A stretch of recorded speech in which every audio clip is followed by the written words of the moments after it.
기업을 동양인 최초로 이 수용으로 횡단한 사람이 있어요. 지금 청년들은 뭐 이름을 잊어버렸을 수도 있는데 우리가 누군가니 1982년입니다. 82년 8월에 우리나라의 조련 선수입니다. 조련 선수. 이 조련 선수가 영국의 도보해협을 횡단했습니다. 그런데 여러분 놀랍게도 이 조련 씨에 앞서서 무려 100여 년 전에, 그러니까 1925년에 여성 최초로 이 영국의 이 도보해협을 수영으로 횡단한 여성이 있었습니다. 이름이 뭔고 하니 거트루드 애덜리라는 사람입니다. 거트루드 애덜리. 당시 나이가 20살이었습니다. 20살의 여성이 이 도보해협을 건넜다. 기록에 의하면 이제 어느 자동차 회사에서, 물론 이 여성에 앞서서 훨씬 전에 이제 이 유럽의 남성이 또 건넜던 기록들이 또 남아있긴 하지만, 여성으로서는 당시 이제 굉장히 어떤 신체적인 어떤 차이와 여러 가지 어떤 사회적인 편견과 이런 것들이 많이 이렇게 존재했을 때인데, 이 여성이 이제 그 도보해협을 건너는 일에 한 자동차 회사가 이런 제안을 했다는 거예요. 빨간색의 고급 승용차를 한 대를 주고 또 상급을 더하여 주겠다, 이렇게 발표를 했다는 것이죠. 그러니까 이제 이게 거트루드 애덜리가 여기에 도전을 합니다. 이제 출발을 한 자리에 많은 기자들도 와서 이제 그 장면을 찍기 위해서 이제 모여 있었고, 이제 야심차게 나는 할 수 있다. 원래 이제 또 수영을 했던 사람이었어요. 그래서 내가 건널 수 있다 해가지고 열심히 도전을 합니다. 근데 시간이 이제 지나니까 갑자기 그 거리도 멀어 보이고, 몸도 막 지치고 막 이런 상태에 빠지는 거예요. 그래서 야, 이걸 내가 건널 수 있을까 하는 어떤 의심이 생기기 시작하고, 여기서 그만 포기할까 이런 생각이 들었다는 거죠. 그 순간 여러분 잠시 호흡을 멈추고 눈을 잠깐 감았는데, 그 자동차 회사에서 상품으로 걸었던 그 빨간색의 예쁜 그 승용차가 눈앞에 이렇게 닦고 떠오르더라는 거예요. 그 승용차가 너무너무 갖고 싶었었는데, 그 생각이 나자마자 다시 힘을 얻고 힘을 내서 열심히 헤엄칠 힘을 얻어서 그것을 무사히 건널 수가 있었다 하는 것이죠. 그래서 여러분 그 중단 없이 도보해협을 건넌 시간이 기록이 어떻게 기록이 되어 있냐면 14시간 31분 만에 세계 최초로 이 도보해협을 건넌 여성으로 이 거트루드 애덜리가 기록이 되어 있습니다.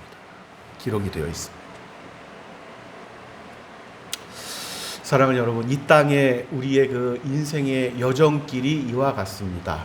우리가 인생을 걸어가노라면은 나이가 많든지, 나이가 또 심지어는 뭐 10대 아이들도 그래요. 10대 아이들도 이유 없이 뭐 이렇게 뭐 죽고 싶다고 그러고 이런 것이 아니거든요. 그 나이 때는 너무 버거운 거예요. 자신의 인생의 여정길을 걸어가는 것이 그 나이 때도 많이 버거운 것입니다. 나이가 꼭 많아지고 인생을 오래 살았다고 버거운 것이 아니라, 그 나이 때는 또 그 나이대로 또 그 인생의 여정이 버거운 거예요. 그래서 그걸 우리가 또 이해할 필요가 있습니다. 그러니까 오늘 마치 그런 인생의 여정, 이런 도보해협을 건너는 일과 같이 그러한 순간순간이 온다는 말이죠. 역사 속에서 여러분 자꾸 우리의 그 위대했던 또는 평범했지만 열심히 그 믿음의 신앙의 여정을 걸었던 이들의 어떤 그 인생의 전기, 또 그들의 어떤 인생의 간증을 자꾸 되돌아보고 틈날 때 그것들을 또 읽어보고 하는 이유가 바로 여기에 있습니다. 그들 또한 우리 못지않게 정말로 힘든 순간순간들이 있었다고 자주 고백을 했던 거예요. 그런데 그들대로 그들의 환경에서 그것을 극복할 수 있었던 것은 그들에게 이후에 주어질 상급을 바라보았다는 것입니다. 할렐루야. 사도 바울 이래로 지속 그런 고백들이 있었어요. 사도 바울 이래로 내가 나의 달려갈 길을, 나의 그 멸관, 나의 상급, 늘 이러한 일들을 그 초대교회 성도들에게 강조했었죠. 사도 바울도, 또 베드로도 마찬가지요. 그래서 오늘 이 루드 애덜리가 이 도보 해협을 또 자신이 바라는 그 상급을 바라보고 힘을 내며 건널 수 있었던 거죠. 우리 인생에 이러한 어떤 소망이 강하고 또 그러한 어떤 이 목표와 또 이후에 우리의 맡게 될 그 세계, 그 기업을 무르게 될 일, 이 일들에 대한 어떤 깊은 묵상과 거기에 대한 어떤 소망이 간절해지면 더욱더 힘을 낼 수 있을 것이다. 힘을 낼 수 있을 것이다. 하나님께서는 여러분, 먼저 우리가 알아야 하는 것은 늘 공평하신 하나님입니다. 할렐루야. 왜 누구는 금수저에서 태어나게 하시고 누구는 아주 우리 소위 얘기하는 흙수저에서 태어나게 하셔서 누구는 일생을 한 번도 걱정 없이 살게 하시고 일생을 고난과 역경 속에 살게 하시고 왜 이런 차이를 두십니까? 하지만 공평하신 하나님이십니다. 나중에 하나님께서 이 일을 어떻게 판단하시고 어떻게 나중에 그것을 결정하실는지 우리는 완전히 알 수 없다. 완전히 알 수 없다. 근데 한 가지 우리가 믿는 바는 하나님은 공평하신 하나님이시다. 공평하신 하나님이시다. 우리가 부자와 거지 나사로의 어떤 이야기를 우리 주님께서 말씀하셔서 우리는 그것을 실제 있었던 것이라고 믿습니다. 그러한 일들도 우리가 보게 되지만 우리가 믿는 바는 공평하신 하나님이시다. 공평하신 하나님. 각 교회에 주어진 환경이 있고 또 각 사람에게 주어진 시간과 환경이 있습니다. 그것이 서로 다 다를 수가 있어요. 이 땅에서는. 오늘 우리 주님께서 그래서 소아시아 7교회를 우리가 하나하나 지금 수양회 때도 다시 돌아보고 또 오후 시간 지속적으로 이어서 우리가 이 교회의 상황, 꼭 그때 환경 우리가 돌아보고 하나님께서 우리에게 주신 말씀의 뜻을 다시 한번 상고해보고 하는 이유가 여기에 있는데, 소아시아 7교회의 이 말씀의 메시지를 보내시면서 오늘 두아디라 교회를 향해서 이렇게 말씀을 하시는 거예요. 23절 말씀을 보니까 모든 교회가 나는 사람의 뜻과 마음을 살피는 자인 줄 알리라. 알지라. 내가 너희 각 사람의 행위대로 갚아주리라. 할렐루야. 하나님께서 모든 교회 각 사람 뜻과 마음을 살피는 자인 줄 너희가 알아라 하는 겁니다. 그리고 내가 너희 각 사람의 행위대로 갚아줄 것이다. 이렇게 말씀을 하시지요. 우리가 이렇게 생각을 해야 돼요. 각 시대마다 믿음의 어떤 여건과 그 환경, 믿을 수 있는 환경, 그리고 그 어떤 조건, 이런 것들이 시대를 살았던 사람들마다 달랐어요. 어떤 시대는 정말 말로 다 할 수 없이 유독 핍박과 궁핍이 가득했던 그 시대가 있었는데, 그 시대에 속한 그리스도인들은 대부분 다 그랬단 말이에요. 정말 궁핍하고 정말 어디 음지로 숨어들어서 나의 하나님과 믿음과 신앙을 지키게 다 그랬어요. 기독교인으로 그리스도인이란 이름 때문에 그 시대에 속한 모든 이들이 다 그랬단 말이에요. 대부분. 또 어떤 시대는 부유했습니다. 부유했어요. 그리스도인이지만 그리스도 왕국이라는 어떤 나라의 국력을 가지고 그리스도의 이름을 모르는 가난한 나라에 가서 자신들이 가진 힘과 부를 마음껏 누리고, 선교사도 마찬가지였어요. 그때는 돈이 있고 이랬던 선교사들도 많이 있었습니다. 시대마다 달랐지만은 이 시대도 마찬가지란 말이죠. 교회의 상황도 각 시대가 다 달랐지만 같은 시대를 살아가는 교회의 여건과 환경이 오늘 7교회가 다 다른 것처럼 다 다르단 말이에요. 믿음의 사람들도 그 처한 여건과 환경이, 믿을 수 있는 환경과 이런 것들이 그 처한 역경과 다 다르단 말이에요. 사람들도 7교회처럼 시대마다 달랐던 것처럼. 근데 하나님께서 내가 그것을 다 안다 하시는 것입니다. 할렐루야. 다 안다 하시는 거예요. 그럼에도 불구하고 그 가운데서도 행위대로 갚아줄 것이다 하는 거예요. 행위대로. 우리가 이것을 이제 이해하는 것이 필요합니다. 그래서 그 시대적인 어떤 7교회가 처했던 또 시대마다 어떤 환경을 자꾸, 그래서 여러분에게 할 수 있으면 그 역사적인 배경을 자꾸 설명하려고 하고 하는 이유가 바로 거기에 있는 것인데, 이 두아디라 교회와 이 7교회가 처했던 그 당시의 어떤 시대적인 또 지리적인 상황도 달랐고, 그래서 이때 여러분 이 두아디라 교회가 이세벨을 따라서 어떤 믿음의 어떤 이 정조를 잃고 이방 신들의 음란하게 섬기고 막 그 재물들을 먹고 뭐 이랬던 일들, 그랬던 일들, 이런 것들을 핑계할 수도 있어요. 아, 그때는 환경이, 시대가, 또 교회를 둘러싼 여건이 그러지 않으면 안 될 수밖에 없도록 그렇게 조성했다. 그래서 정말 어쩔 수가 없었다. 뭐 이렇게 이야기하는. 여러분, 이것은 비단 이때만이 아니고 일제시대 때도 마찬가지고, 그런데 일제시대 신사참배를 강요했던 그때도 마찬가지고, 우리 조상들 믿음에 100여 년 전에 그렇게 변명하는 이들이 있었단 말이에요. 그럼에도 불구하고 굴복하지 않았던 이들이 있었고, 로마 시대 초창기 때 초대교회 성도들도 마찬가지였습니다. 로마 황제를 신처럼 받들고 우상 숭배하는 이들에 다 동조할 수밖에 없는. 근데 그러한 분위기가 이제 그러한 분위기란 말이죠. 그 당시에는 한번 언급했었지만은 이 상업과 제조업이 막 활기를 띠었던, 항구마다 사람들이 몰려들고 배가 막 왕래를 하면서 이런저런 물자들을 서로 교환하고 뭘 만들어내고 수공업 같은 것들이 막 발전을 하고 이제 도시마다 그랬던 어떤 역사적인 환경과 배경이 있습니다. 그건 뭐 역사적으로 다 기록되어 있는 사실이니까. 그때 이제 상인들이 연합했던 조직이 있었어요. 그 교회. 그러니까 교회를 돕고 하는 손길들이었던 상인들에서 어떤 상업과 또 가난한 이들에서 나왔던 물질들도 있었지만은 그 영향을 많이 받았단 말이죠. 그 상인들이 조합을 형성합니다. 이 조합에 들어가지 않으면은 이 힘을 못 써요. 어떤 이 제약도 많이 받을 수밖에 없고. 여러분, 이제 나중에 말세에도 이제 그러한 환경과 여건을 전 세계적으로 조성을 해서 그 경제 공동체 안에 들어오지 않으면은 거래도 못하고 매매도 못하고 뭐 이런 시대도 올 것이라고 보는 이 성경 학자들도 많이 있는데, 미래학자들도. 그래서 그때 연합됐던 이 조직이 길드라는 것입니다. 상업적인 이 조직이 길드라는 것. 그건 이후에도 이제 뭐 중세 시대에 넘어오면서 계속 그러한 어떤 조합들이 발전을 이제 해 오게 되는데, 그때 두드러졌던 것이 이제 성경을 보면 이제 염색업, 그 다음에 염색하는 거, 옷감 뭐 이런 거. 그 다음에 구리세공업입니다. 구리세공업. 구리를 갖다가 잘 아주 반질반질 닦아서, 그때 이제 유리라는 개념에서 이 거울이 없을 때, 거울이 이제 청동 거울이란 말이에요. 청동 거울. 청동을 반짝반짝 아주 그냥 이 잘 생각을 하면은 얼굴은 이렇게 물빛이 이렇게 비추는 것보다 좀 선명하게 볼 수가 있는데, 그 청동 거울이 이렇게 완전하게 지금 우리가 거울을 이렇게 보는 것처럼 못 본단 말이죠. 흐릿하게. 그래서 그 사도 바울이 거울과 거울 그 얘기가 나오는 게 이제 그런 거울의 이제 개념인데,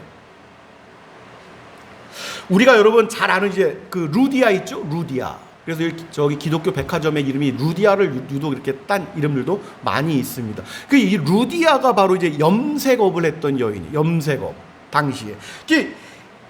그때 여러분, 이 두아디라 교회에 있는 이 두아디라라는 지역이 이제 그래서 그 사도행전에 보면 나와요. 16장 14절에 보면은 이 두아디라 지역이 이제 염색업이 발달했던 걸 알 수 있는 게, 제가 봉독을 할게요. 사도행전 16장 14절에 보면 이렇게 말씀을 하죠. 두아디라 시에 있는 자색옷감 장사로서 하나님을 섬기는 루디아라 하는 한 여자가 말을 듣고 있을 때 주께서 그 마음을 열어 바울의 말을 따르게 하신지라. 할렐루야. 이 두아디라 이 시가 나온단 말이에요. 그 지역 두아디라. 이때 이제 두아디라 염색업이 아주 이제 발전을 했었고, 이 두아디라 교회에 편지를 보내는 그때 어떤 이 환경과 말씀을 보면 이제 그런 길드가 조직이 되어 있고, 상인들의 어떤 연합된 힘이 막 이렇게 교회를 압박할 수도 있는 그러한 환경이었다 하는 것을 우리가 또 이해할 수가 있겠죠. 이때 교회를 막 겁박하고 이렇게 협박할 수 있는, 왜냐하면 상인들도 많이 있었기 때문에 협박을 하면 그 협박이 통한단 말이죠. 그래서 내가 살기 위해서 일단 뭐 따르겠다는 사람들이 따르게 되는 것이고, 그때 이제 따른 게 이세벨을 따라서 이제 그렇게 했던 건데, 왜냐하면은 이때는 이제 각 시마다 우상 숭배가 많이 활성화되어 있고 우상 숭배 축제들이 있었습니다. 지금 뭐 유럽에는 지금도 그런 문화들이 많이 있잖아요. 막 도시마다 막 축제를 열어서 막 어떤 치장을 하기도 하고 막 이런 것들이 많이 있는데, 이제 축제를 벌이면은 이 축제 때 사람들이 모여드는데 이 사람들이 경제적인 기반이 됩니다. 이때 쓰는 물건들도 막 날개도치도 팔리기도 하고, 그것을 보기 위해서 막 몰려들기도 하고, 이때 이제 돼지고기니 이방신에게 막 바쳐졌던 음식들이 막 그냥 막 퍼지기도 하고, 이제 이랬던 어떤 상황들을 우리가 머릿속에 생각을 해보세요. 상상이란 것은 하나님이 주신 것이니까. 근데 이 길드란 조직에 이제 참여를 안 하면은 교인인데 경제적으로 불이익을 주겠다는 거죠. 너 앞으로 이제 다음 축제 때도 넌 빠져. 너한테는 이제 뭐 물건을 공급할 수 있거나 뭐 이런 것도 너는 이제 못해 앞으로. 그런 매매를 우리 이 조직에서 너는 우리를 따르지 않았기 때문에 거기에 우상숭배하고 우상숭배라는 말도 안 했을 거야. 거기에 그 물품들이 많이 들어가야지만 이것이 우리를 경제적 이득인데 너 그거 네가 가진 믿음 때문에 안 하겠다고 넌 빠져. 그럼 너는 우리 조직에서 빠져. 이런 식으로. 그러니까 경제적으로 살지 못하게끔 그 환경을 압박하는. 이때 근데 여러분 그것을 따르지 않고 믿음을 지키기 위해서 안 하겠다 이렇게 주장하고 결단한 사람들이 있었단 말이에요. 그 남은 자들입니다. 남은 자들. 그들이 남은 자들로 하나님께서 오늘 예수님께 주님께서 칭찬하시는 사람들. 이런 상황을 비단 그 시대로 한정시키지 마시고 늘 기억을 하고 있어야 됩니다. 우리 마음 가운데 우리가 살아갈 이 동시대 이 시대에 어떤 일들이 발생할지를 모르겠지만은 영적으로 동일한 환경과 여건이 되면은 예수님께 칭찬받을 사람으로 내가 남아야겠다.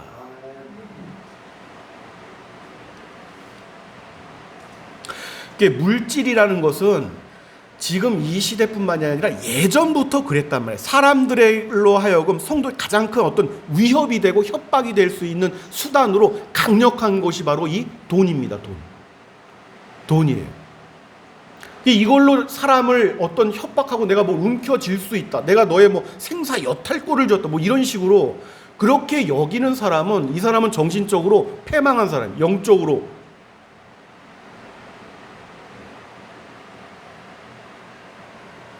그러니까 구약 시대부터 여러분들이 돌아봐야 돼요. 아브라함 시대 뭐 이때도 뭐 쭉 이어 나오는 게 구약 시대로부터 지금에 이르기까지 성도들로 하여금 성도들에게 가장 큰 위협을 주거나 위협을 느끼게 한 것은 무엇이냐면 바로 돈입니다.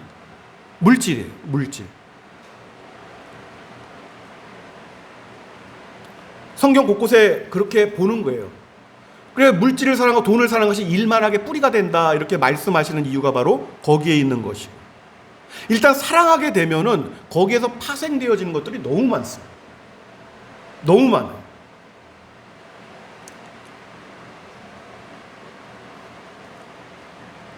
여러분 이러한 어떤 것은 물질을 하찮게 여기거나 돈을 가볍고 우습게 경시하라는 말씀이 아니라, 아브라함도 그랬고 물질적인 하나님 복을 주시고 또 아리마대 요셉도 물질적인 복이 있었고, 여러분 세리도 물질적인 복이, 물질을 가지고 있다는 것 자체가 복이 이 나쁘다는 것이 아니라 이것을 잘 경계하지 않으면은 큰 악과 시험에 빠질 수가 있다는 것이죠.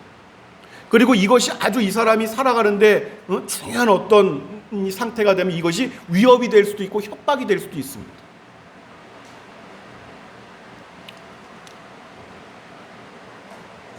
어떤 사람들에게서 사회적으로 심지어 이 돈이라는 것이 목숨과도 바꿀 수 있다 이렇게 여기는 사람들도 있어요. 목숨과도 바꿀 수 있다.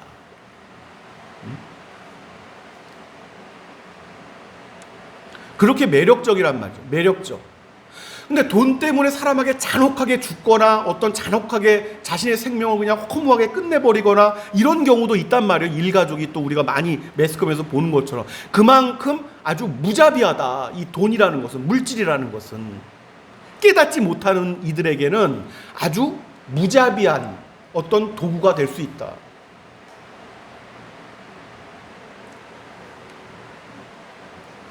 그러니 세상 정신을 가지고 살아가는 사람들에겐 충분히 이 돈이 하나님을 대체할 만한 그러한 매력적인 존재가 될 수 있는 거죠. 그래서 바꾸는 거예요. 예배와도 바꾸고 하나님을 믿는 신앙의 고백과도 바꾸고, 그 돈으로.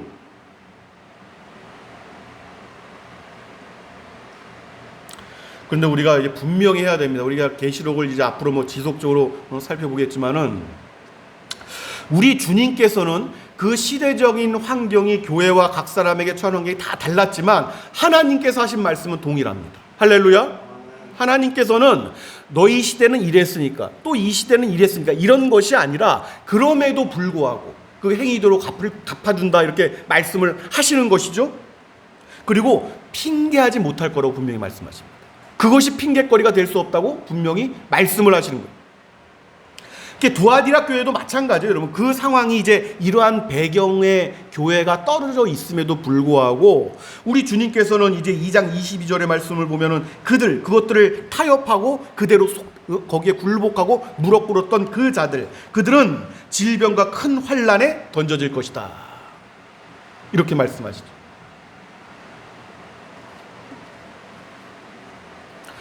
여러분, 분명히 우리가 기억해야 됩니다. 우리 주님을 우리가 다시 만날 때에는 우리 주님께서 우리를 보실 때 기억하시는 것은, 그래, 아무개 네가 세상에 살 때 직책이 뭐였지? 직분이 뭐였지? 위치가 어느 정도 됐지? 물질은 이만큼 모았지? 재산은 이만큼이었지? 이런 거 기억하지 않으신단 말이에요. 이런 거는 저울 때의 판단의 근거에 조금도 들어가지 않아요.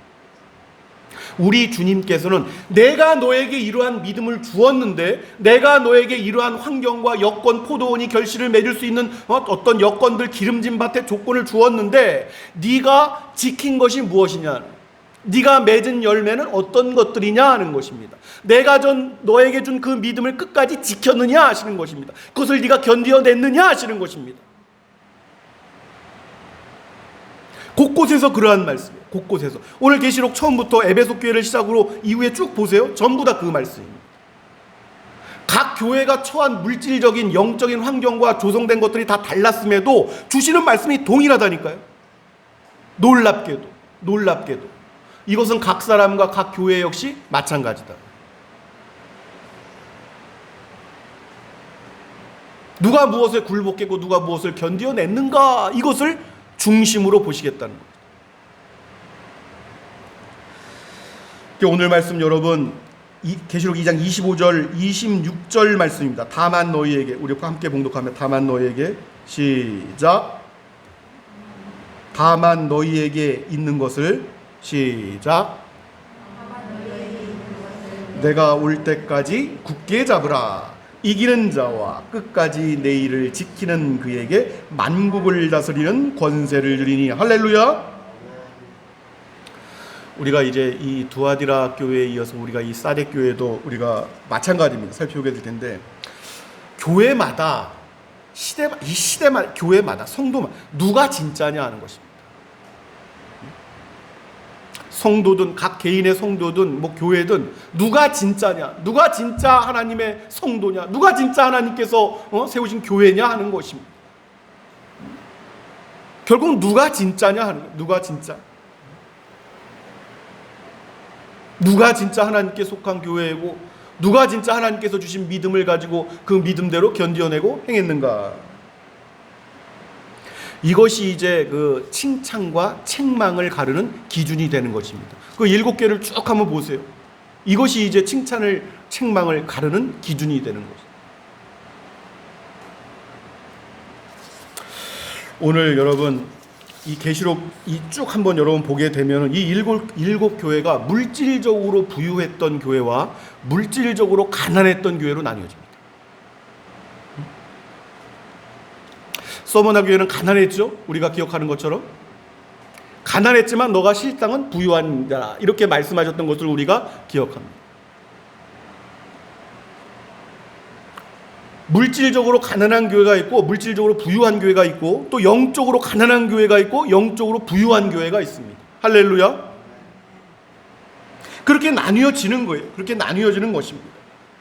하나님께서 이 땅에 머무는 동안 그렇게 나뉘어질지라도 성도나 교회나 하나님께서 근데 그것을 다 마음에 알고 계신다. 하나님께서 알고 계신다는 것이죠. 그리고 알고 계심에도 불구하고 그 환경, 처한 환경 속에서 그 믿음이 어떻게 작용되는지 그걸 다 참고하시면서 보시는 것입니다. 그러니까 굳이 왜 나는 이렇습니까? 저 사람은 저렇습니까? 꼭 이렇게까지 우리가 이렇게 할 사실은 이유는 없죠. 7교회가 다 달랐던 것처럼. 시대마다 여러분 부유함에도 불구하고 명목상의 그리스도인들이 있었습니다. 또 가난했을지라도 궁핍함에도 불구하고 그 영향력 있는 복음적인 삶을 살고 또 복음적인 삶을 살았던 교회와 성도들이 있었습니다. 근데 오늘 이제 말씀을 보면 이제 사대교회는 여러분 그 시작에 이제 우리가 보면 알겠지만은 전자에 속한 교회, 전자에 속한 교회. 3장 1절 보니까 사대교회 사자에게 편지하라. 내가 내 행위를 아노니 내가 살았다는 이름은 가졌으나 죽은 자로다. 명목상의 교회라는 거예요. 명목상의. 생명력으로 꿈틀꿈틀하는 살아있는 교회가 아니라 명목상의 교회, 이름뿐인 교회. 그것이 이제 사대교회다. 이렇게 말씀을 하시는 것이죠. 우리가 여러분 이후에 이제 그 사대교회 또 우리가 이어서 뭐 빌라델비아 교회 쭉 우리가 살펴보겠지만은 시대마다 교회마다 성도마다 그 처한 믿음의 상황과 여건들은 늘 동일하지 않았습니다. 근데 하나님께서 중요하게 보시는 것, 또하게 귀하게 보시는 것은 그러한 환경 속에서 그들이 그 교회가 주님께서 주신 믿음을 잘 지켜내고 잘 견디어냈는가 하는 것입니다.